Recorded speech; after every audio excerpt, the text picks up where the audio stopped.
जगदीप धनखड़ के इस्तीफे के बाद अब चुनाव आयोग ने उपराष्ट्रपति के चुनाव की तैयारी शुरू कर दी है।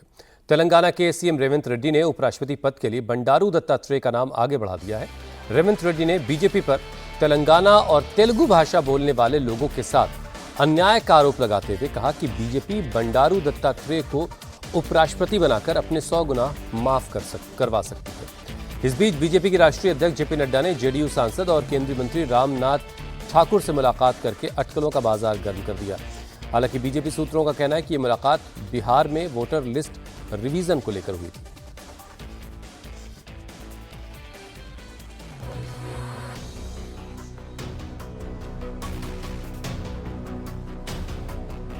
उपराष्ट्रपति के चुनाव की तैयारी तेज।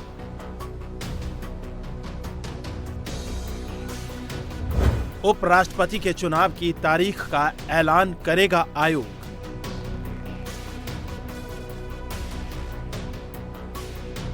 जगदीप धनखड़ के इस्तीफे की मंजूरी के बाद अब नए उपराष्ट्रपति के चुनाव की तैयारियां तेज हो गई हैं। सबसे पहले आपको बताते हैं कि तारीखों के ऐलान से पहले क्या औपचारिकताएं होनी बाकी है। इलेक्शन कमीशन को अब उपराष्ट्रपति का चुनाव कराना है। नियमों के मुताबिक उपराष्ट्रपति चुनाव में राज्यसभा और लोकसभा के सांसद वोट डालते हैं। पिछले चुनावों की वजह से लोकसभा और राज्यसभा में नए सदस्य आए हैं, इसलिए उपराष्ट्रपति चुनाव के लिए नई वोटर लिस्ट तैयार होगी। वोटर लिस्ट तैयार होने के बाद उपराष्ट्रपति के चुनाव की तारीख का ऐलान किया जाएगा। वोटर लिस्ट तैयार होने के बाद रिटर्निंग ऑफिसर और असिस्टेंट रिटर्निंग ऑफिसर के नाम फाइनल किए जाएंगे। चुनाव आयोग ने एक बयान जारी कर बताया है कि उपराष्ट्रपति के चुनाव के लिए उसने वोटर लिस्ट बनाने की प्रक्रिया शुरू कर दी है, लेकिन उससे पहले ही सियासी हलचल तेज हो गई है। तेलंगाना के सीएम रेवंत रेड्डी ने हरियाणा के पूर्व राज्यपाल और बीजेपी के दिग्गज नेता बंडारू दत्तात्रेय का नाम आगे कर दिया है। रेवंत रेड्डी ने वेंकैया नायडू को राष्ट्रपति न बनाए जाने को अन्याय करार देते हुए बीजेपी को नसीहत दी है कि वो बंडारू दत्तात्रेय को उपराष्ट्रपति बनाकर अपने गुनाहों की माफी कर ले। धनखड़ जी का रिजिग्नेशन अब किस लिए किया मुझे पता नहीं, वो अनफॉर्चुनेट। दूसरी बात, vice president of India Telangana को देना है, क्योंकि पिछले बार हमारा वेंकैया नायडू था, राष्ट्रपति बनाने के लिए चर्चा हुए, उनका अन्याय किए, वापस भेज दिए दिल्ली से, घर खाली करवा दे के तेलुगु भाषा बोलने वाले को आप घर वापसी कर दी। तो उसको सुधारने के लिए हमारे बंडारू दत्तात्रेय जी का खाली हरियाणा गवर्नर का जिम्मेदारी खत्म हो गए और बंडारू दत्तात्रेय जब केंद्र मंत्री था, उनका केंद्र मंत्री खींच लेके किशन रेड्डी को दे दिए। हमारा बंडी संजय जी अध्यक्ष था, आज ब्राह्मण रामचंद्र राव को दे दिए। तो साउथ और खासकर तेलंगाना में जितने भी ओबीसी है, सबका गल्ला काट दिए एनडीए ने। सो 100 गुण माफ करने के लिए दत्तात्रेय जी को वाइस प्रेसिडेंट बनाया तो ठीक रहता है। बंडारू दत्तात्रेय का नाम उछालकर रेवंत रेड्डी ओबीसी कार्ड खेलना चाहते हैं। रेवंत रेड्डी इससे पहले भी बंडारू को अजात शत्रु कह चुके हैं। 77 साल के बंडारू दत्तात्रेय ने 1965 में सार्वजनिक जीवन शुरू किया था।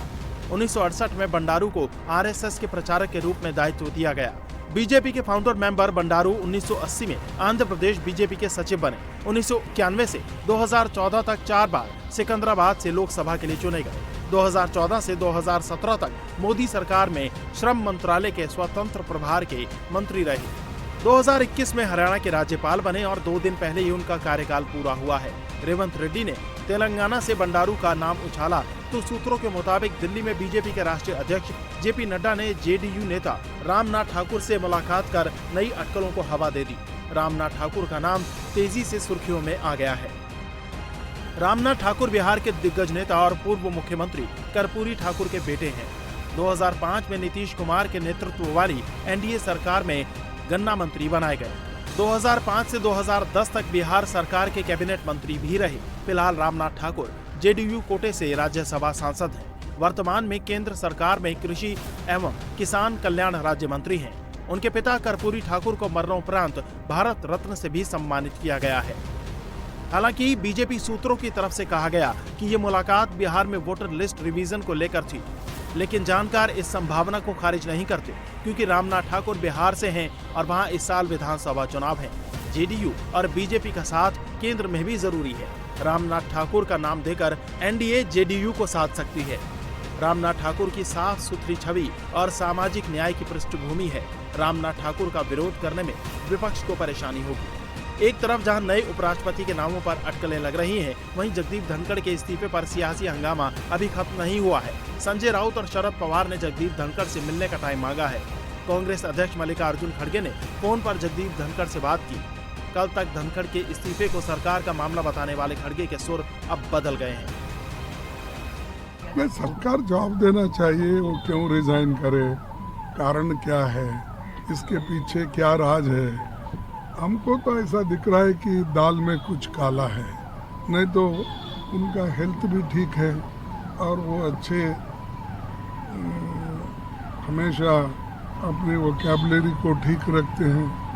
लेकिन हुआ क्या, वो हमेशा तो आरएसएस और बीजेपी को इतना डिफेंड करते थे, शायद ही वो खुद आरएसएस और बीजेपी के लोग नहीं करते थे।